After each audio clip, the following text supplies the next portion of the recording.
Malcolm had heart failure and lung failure. Why would his wife want him to get adjusted and refer him to the chiropractor? That is today's story because it is all about neuroplasticity. And today's guest, Dr. Tom Waller, is going to share what that means and how chiropractic is actually affecting change in the brain. He is also getting into getting ego out of the way, becoming a congruent person, and non-negotiables. I'm Jenna Quinton with Adjust Your Media, the host of What Chiropractic Doesn't Cure podcast, and I'm excited to share this wonderful, meaningful conversation with you today.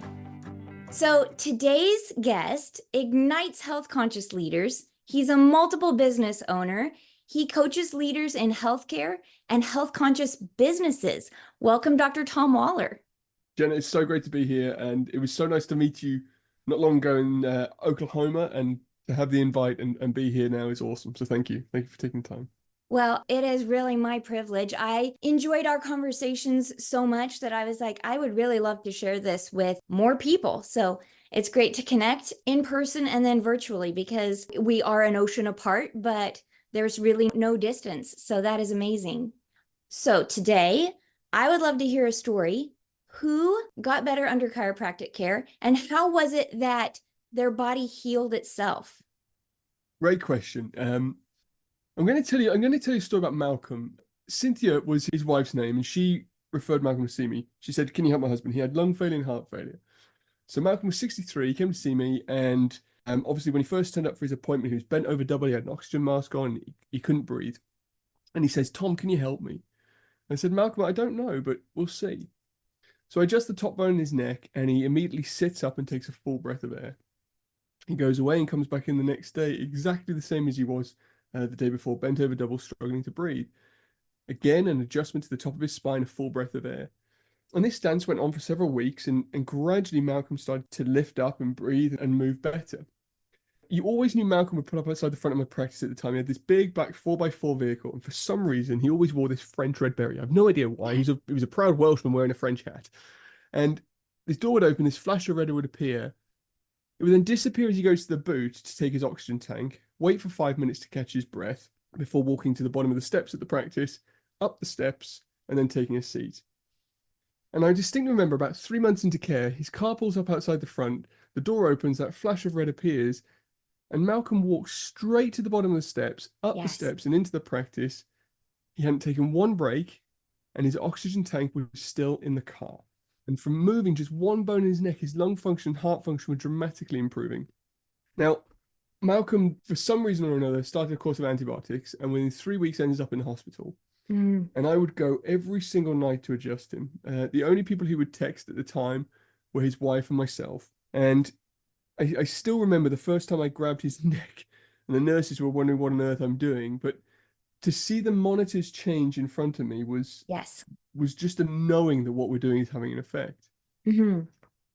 Now, I went away to speak in Oxford around that time, and on my drive home, I said to Sarah, I called my wife and said, "Sarah, I don't think I can be bothered to see Malcolm tonight. I'm tired. It's been a long weekend." And she says, "Tom, well, it's not about you. It's about Malcolm." So I went straight to the hospital on the way home. I went up to his ward, which was on the second floor. His door was the third on the left. I went down the corridor, took the left, and he wasn't there. And unfortunately, Malcolm had died that weekend. And what this lesson taught me is that chiropractic doesn't always save lives, but it always improves the quality of somebody's life. I love that. And for me, his story was the most emotionally and fundamentally changing of my career, and just highlighted that, there's thousands of stories, but that one really does highlight that we have such a huge impact to change people's lives, and it's never too late to make a difference. I love this whole story because, like you said, being able to see functional differences, being able to walk without pausing, that's already a massive difference. That's a massive change in any of our lives when we realize, oh, I just did that. I am better. But then the objective measures of monitors.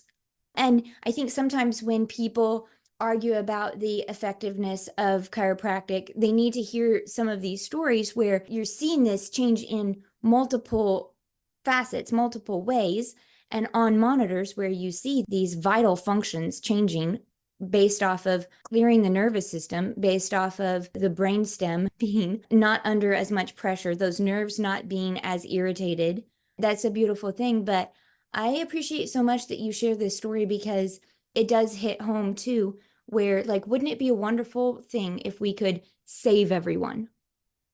I mean, it would. And I think this is what get chiropractors in sticky water is because we talk about saving lives and changing the world, of which chiropractic absolutely can do. But to someone who is on the opposite side of chiropractic, it sounds ridiculous. Right.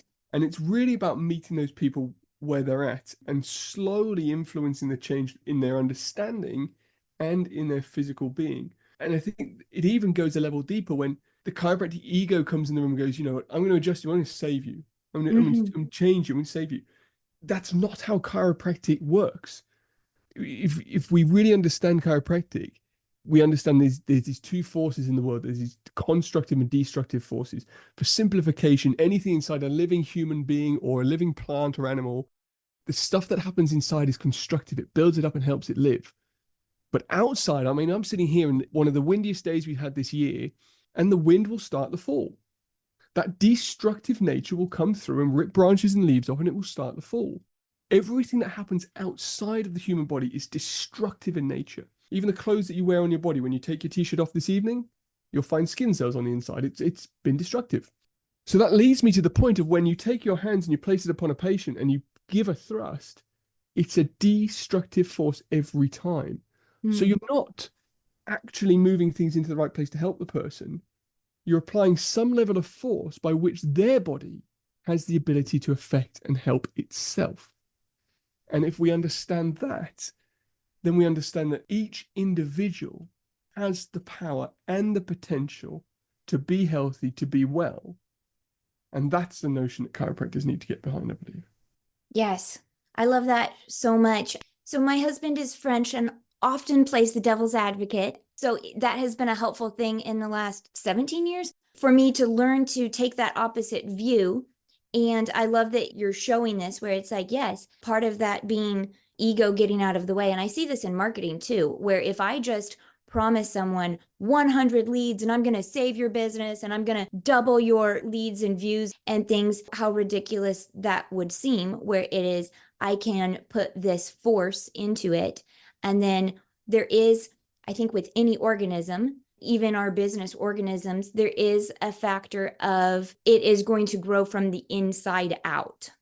And we can apply these forces, but ultimately, anything from outside in any organism, like you said, is going to have an effect, and it could be positive or negative, but then the change is going to come from the inside out. It's so true. I love you said about marketing. It's so true. We often try to, I believe, sometimes throw too much out there and say we can do too much as chiropractors, which we can. We say too much. If you take that person on the other side who has no understanding of chiropractic, it's going to turn them off. Now, there's two facets to this. You say absolutely grow from the inside out. So marketing to spread our message is destructive. If you think about the fact that we are trying to sell a dream, there's a great book called Selling the Dream, and effectively being evangelical for our cause. And one thing about being evangelical, about really wanting to change the world with chiropractic, is some people are not going to like it. Yes. So you're going to put something destructive out, but how can you mitigate the destruction? The same is true in adjustments, but we say here, you mitigate the destruction by meeting the markets where it's at and saying, okay, we can help with neck pain and back pain, which is super boring for chiropractors. But once they're through the door, the Trojan horse comes into effect. And now we can start to educate them on chiropractic, and they spread the message, and that has the ripple effect. Yes. So you said on your podcast, your live stream this morning, something interesting that I would like to get into a little bit. You said the adjustment stimulates neuroplasticity. And I think that even using some of this language, people, especially in mental health circles, are starting to talk about the nervous system. They're starting to talk about sympathetic and parasympathetic and neuroplasticity. So even that, sharing where they're at, where they're like, I'm exploring this of maybe I have trauma in different ways that is stuck in my nervous system. I'm hearing this from mental health professionals.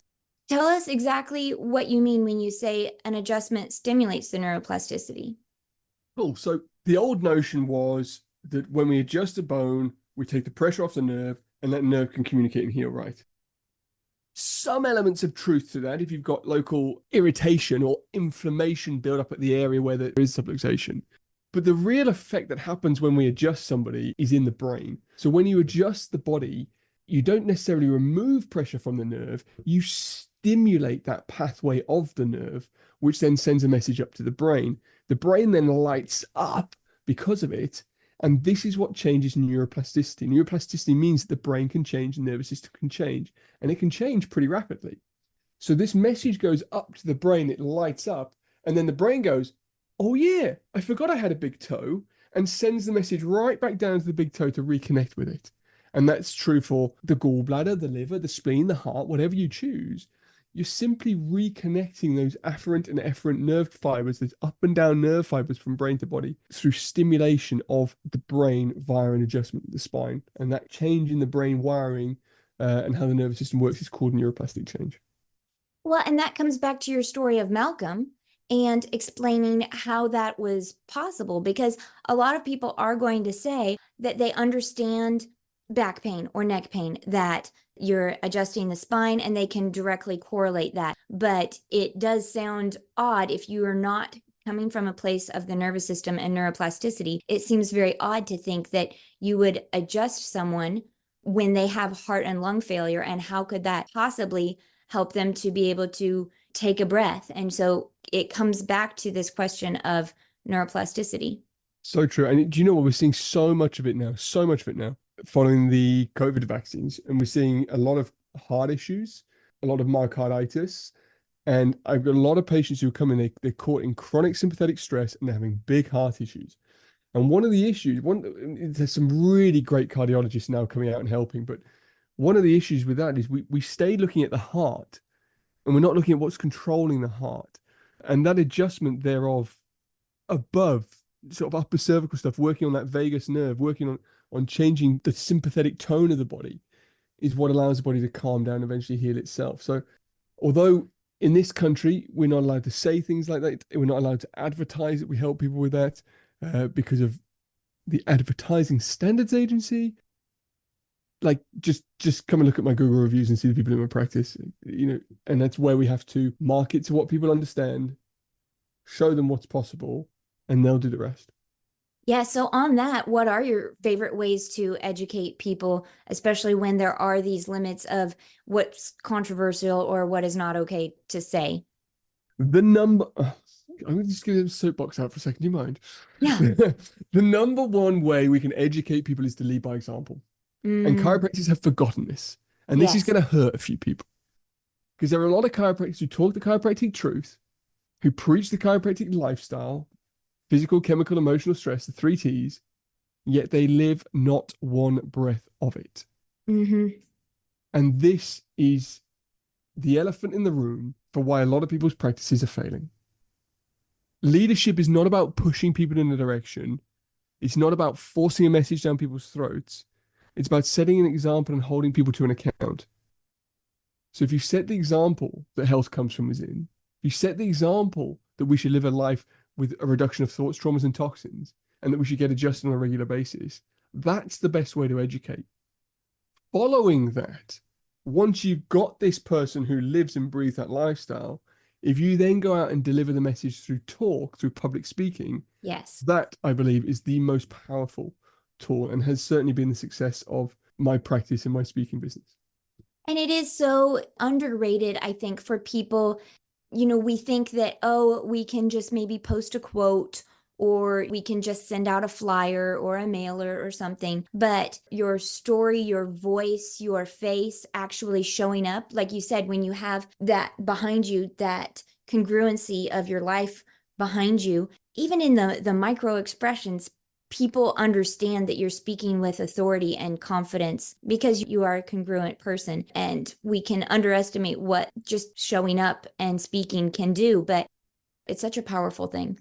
And I think you're right that showing up is important. Even if you're coming into the digital world, if we're looking at, your expertise and we're talking about digital media, people go and use agencies or people, or they do themselves and they do offers and a few posts and they think, oh, why is this working for Joe and not for Amy?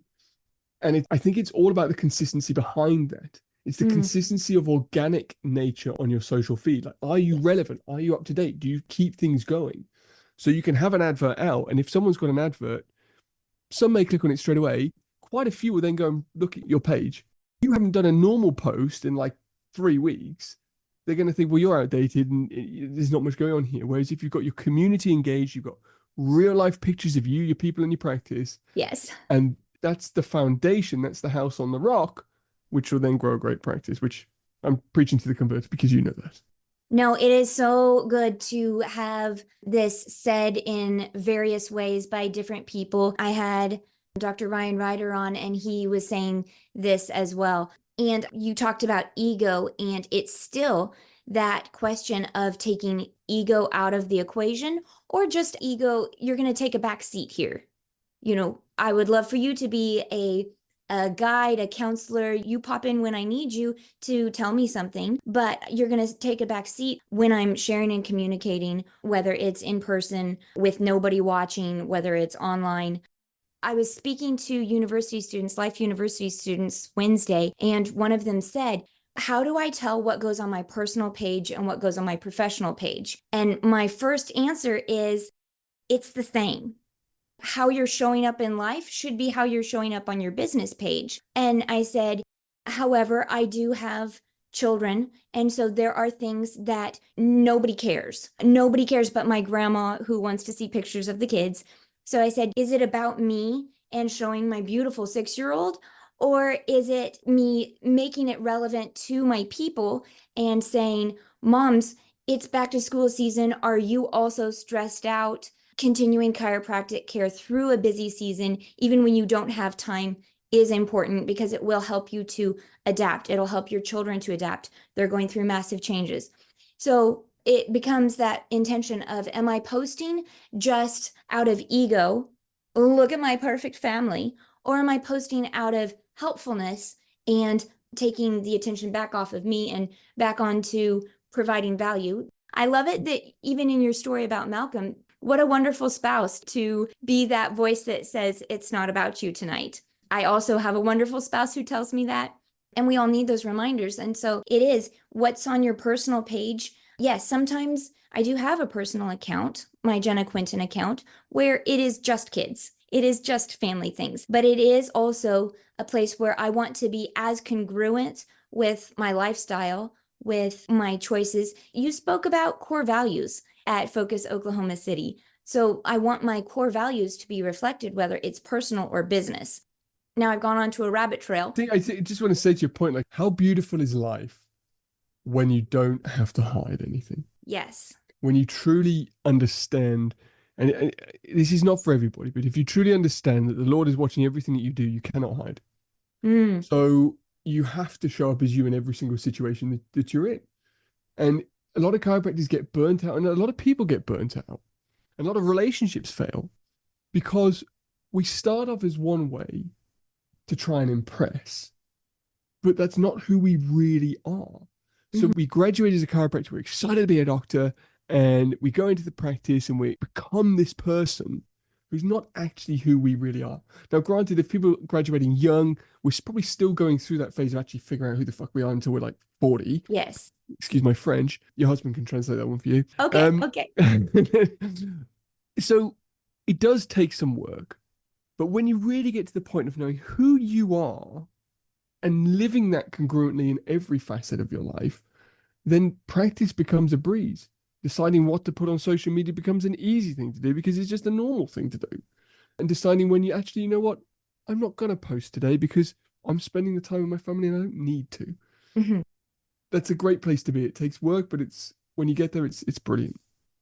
It really is. And I think that that's a great encouragement to younger doctors in particular, where there are the non-negotiables. You spoke about that in Oklahoma City as well. There are the non-negotiables, but even as a social media manager, even as a digital marketer, I'm going to say posting on social media is not a non-negotiable. It's completely negotiable.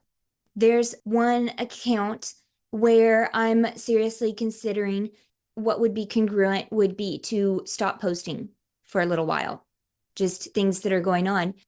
So yes, I think that, like you said, when we have those core values, that foundation, then the other decisions do become a breeze. If we were building a house, the curtains are a small decision compared to the layout of the rooms and those kinds of things.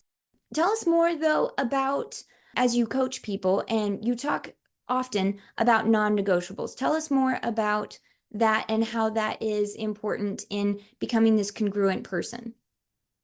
Non-negotiables are congruency. They're the promises you keep to yourself. So to become congruent requires non-negotiable. And to be confident in oneself requires keeping the promises to oneself. And that's where a lot of us struggle. Oftentimes in life, we're so frustrated because we're not reaching our goals, because we're not getting where we want to get in life. And this is where that whole congruency, non-negotiable thing comes up. And we set goals, we set visions, we set targets, and then we set steps to get there. But we never seem to achieve them. And we ask ourselves, well, why haven't we achieved these yet? It's because the goal isn't really what needs to change.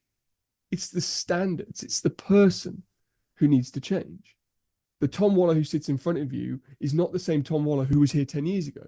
I speak to people I coach and they're like, I've got no time to do that. I said, you haven't acclimatized to the fact that you have no time. For the last 5 years, I've been very comfortable, probably working 16-hour days, nearly 7 days a week to build the businesses that I've got. I've now got to a stage in my life where I go, that's a ridiculous thing to do. And I've acclimatized to be able to do the work in a shorter space of time, but still be productive. And a lot of this comes down to your non-negotiables. Who do you need to be to get to where you want to get to?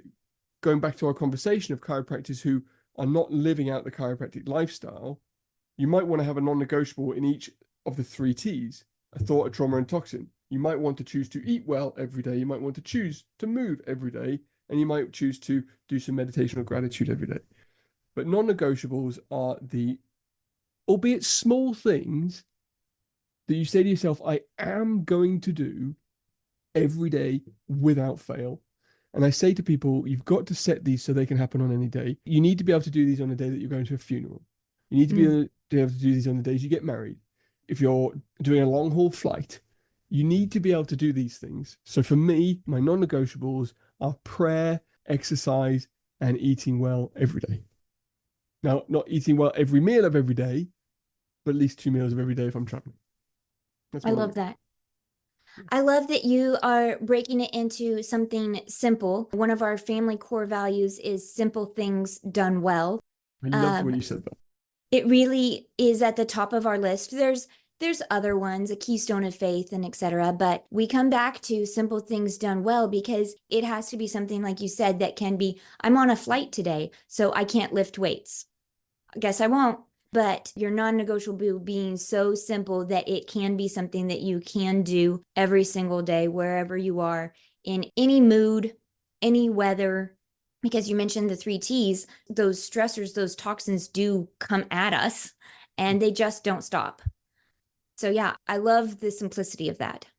It's really simple. It's funny. I remember, I don't know if you've heard of 75 Hard. I was doing that a long time ago. And it's 2 45-minute workouts a day. And I was traveling to the States. So I did a 45-minute workout on the plane. It was extraordinary. It's great fun. Everyone's looking at me like, what are you doing? But when you set a non-negotiable, you have to do it. Yes. Well, and this whole conversation, it seems to me that the real result of that workout was not muscular, it was mental. It's all a mental game. But some people are going to use that as an excuse. The best way to change your mental caliber, strength, resilience is to exercise. Confidence. It is. Because there is nothing more humbling than your naked self in front of the mirror. Yes. And it was not about being perfect, but it's about being a little bit better than you were yesterday. Yes. And that has, I do believe it's the underpinning of our emotional state and our ability to endure. So I do think a non-negotiable for people every day should be some form of exercise. It doesn't, like you said, it doesn't have to be lifting weights, but some intentional movement of this body of ours, an intentional measuring of what we choose to put inside us as well. Yes, and that does come back to the neuroplasticity of things. I always feel called out on exercise because I did not grow up in any kind of sports. I did more music and academics and things. And so I am now old enough to realize that this is mental. This is in my brain, that my brain says, oh, that hurts. Oh, this is hard. Oh, now I'm sweaty. And then it does become keeping that promise to myself of even, and my husband calls me out on this all the time, of saying, walking the dogs. Can I go 3 miles just walking the dogs in any weather? And it is, do I keep that promise even to these massive dogs that just want a good walk? It's really true, but for me, like, I would be the exact opposite.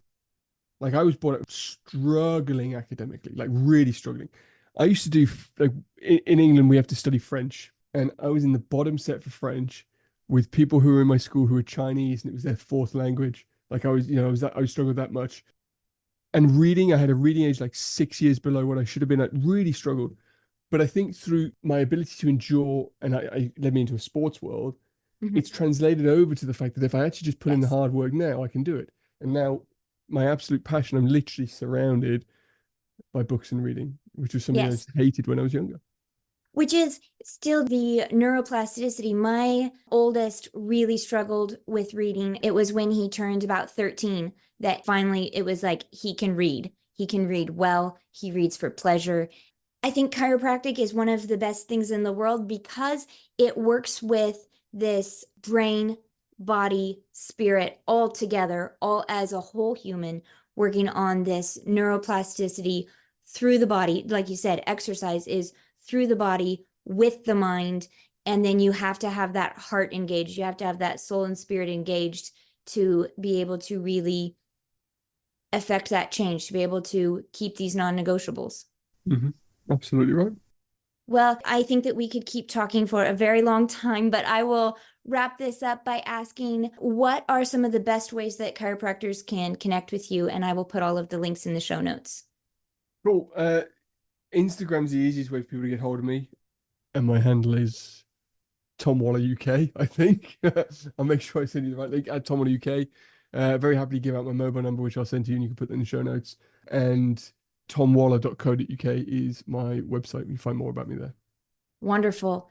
Wonderful. Well, I appreciate this conversation, but I also appreciate what you do in the world because I know that even each person who becomes the best version of themselves, each chiropractor who becomes the best version of themselves, then affects change in their own community. And I can feel that ripple out into the world. And as a mother, to know that there are people around the world who are doing this so that my children can grow up in a healthier, more connected world is just really meaningful. It's a pleasure to hear that. And what you're doing to help chiropractors get the message out is fantastic. So thank you for everything you do. It is my privilege. So thanks for being here today. Thank you. What was your takeaway from this conversation? Do you feel challenged like I do? Do you feel encouraged like I do? This was an amazing conversation, and it is sponsored by my membership, Adjust Your Marketing Blueprint, where I give you the tools and the strategy, the templates and the support so that you can share more stories and help to change the world through your marketing. Click in the show notes to see more about that. And if you need any help, if you need any questions, reach out to me, Jenna at adjustyourmedia.com.